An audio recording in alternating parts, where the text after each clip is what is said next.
Hey everyone, I am Ashley Billington and this is the Campfire. Today we are going to deep dive into 10-5A Division II. Only a few Houston area teams in this district and all of them are hungry for a title. After realignment, here are the teams who will be competing in this district. Brenham, Bryan Rudder, Huntsville, Montgomery, Lake Creek, Randall, and Lamar Consolidated. Montgomery was the big dog in this district last year, but with head coach John Bolfing retiring, that might mix things up this year. Let's analyze those teams in our film session.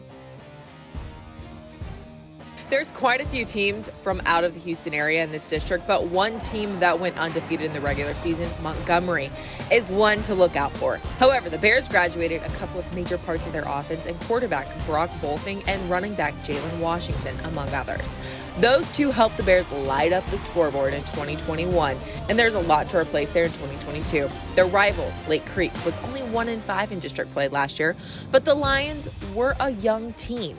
With a year of experience under the belt, Lake Creek could very likely flip their fortunes this year and be right in the playoff hunt. Playing with no upperclassmen, Brian Randall will have his hands full in the inaugural season for the Randall Lions as they attempt to learn how to win.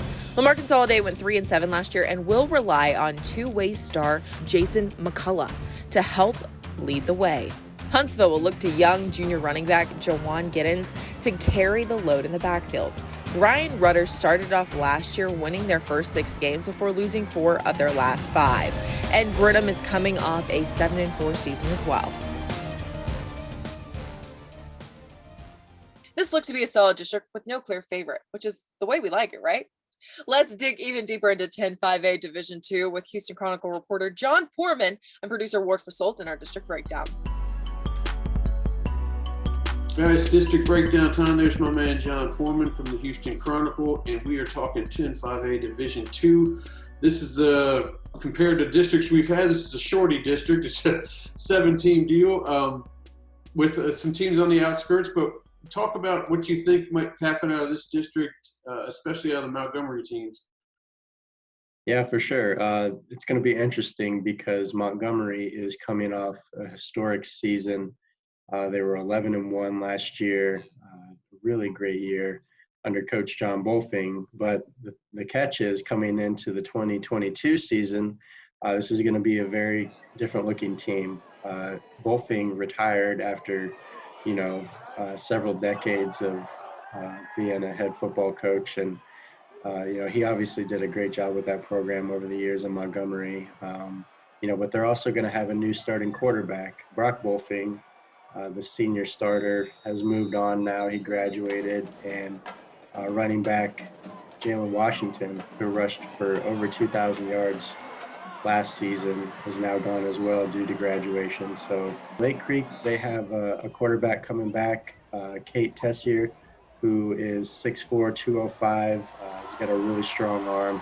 I think that he could ultimately be the difference for the Lions there under Coach Pat Kennedy.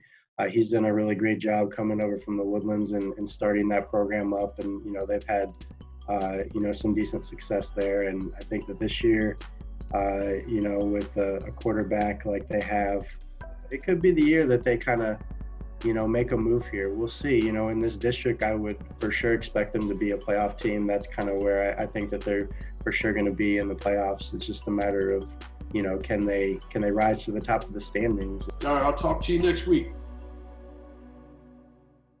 The guys had much more to say on this district, and you can catch the entire district breakdown this Wednesday on our social media platforms, or hop over to our podcast on iTunes and Spotify, Inside High School Sports Houston, to listen to it before we release it on our social. We've heard about the teams. Now let's take a look at some of the athletes to watch out for and our players on the rise. At the wideout position, Montgomery's Justin Herman could be the best in the district. As a junior, he caught 68 passes for just under 1,000 yards and 13 touchdowns. Last year, Herman lined up in the slot and proved he is an excellent route runner. Lake Creek Sam Lee might have something to say about being the best receiver as well. Lee caught 46 balls last year to go along with just about 800 yards and 9 scores. Sam is a junior and has committed to play baseball at Arkansas, but while the Lions have him on the gridiron, they'll definitely use him. Lee is a big target, but his speed has also made him a threat in the return game. One of the best two-way players in the district is Lamar Consolidated's Jason McCullough. He played tight end on offense and was second-team All-District. On defense, McCullough played defensive end, where he was named first-team All-District. A little undersized, McCullough still found a way to pick up 33 tackles, 2 sacks, and 5 tackles for a loss. As a tight end, Jason caught 19 balls, but really showed his blocking skills in both the run and pass game. Kyler Wilson is a ball hawk on the Montgomery secondary. Wilson found his way onto first-team All-District because of his ability to snuff out the errant pass. Kyler had 2 picks last year, including 1 pick six. And if you think he's invisible in the run game, try asking opposing ball carriers how hard he hits. Great athletes in this district, but it takes great coaches to get the best out of these guys. Richmond Randall is a brand new school, and right now they only have 9th and 10th graders. Competing on the gridiron will be tough for any coach, but even more so when your family name hangs above the school. Our Word for Sold caught up with Randall head coach Brian Randall to discuss his anticipation of the Lions' first season in our Media Day segment. All right, it's Media Day time. We're talking 10-5A Division II, and we are with Richmond Randall head coach Brian Randall. Now, if that name sounds familiar, it's because your dad's, who the school is named after. How cool is that? I mean, to take away from everything else, how cool is it to be the first football coach at a school named after your dad? I guess it's a good time you can talk up your dad a little bit, and that'll be his Father's Day present this year. Right. No, I tell you what, it's very different, and you catch me smiling every once in a while because when they say Coach Randall or Randall High School, it's a unique situation. The biggest thing is just trying to make them proud. We want to make sure that we make him proud and we lead by example and do what's right. That's the biggest thing. You go to Randall High School, we want the kids to enjoy their time here and also get a great education. Talking just football, and you may need to take a breath because you're going to have to think this one out. But because there's a lot of tough deals, but I was going to ask, what is the toughest thing for you to start a program, to actually get the program that has never played a down yet, to get it going?